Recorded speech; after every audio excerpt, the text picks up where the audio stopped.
अब हाम्रो केन्द्र कमिटी शेखर छेत्रीज्यूको बाहुलीबाट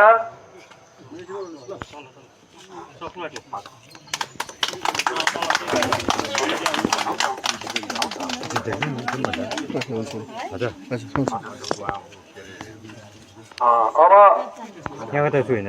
बिजनबारी आञ्चलिकबाट अथवा बिजनबारी आञ्चलिकबाट हाम्रो सन्तवीर राई,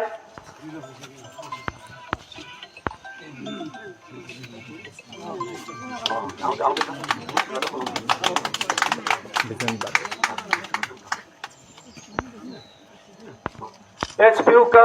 हाम्रो हिल प्लान्टेसन इम्प्लोइज युनियन का यहाँ स्थानीय सचिव हाम्रा उषा राईको बाहुलीबाट श्रद्धाञ्जली अर्पण गर्न निम्तन गर्दछु।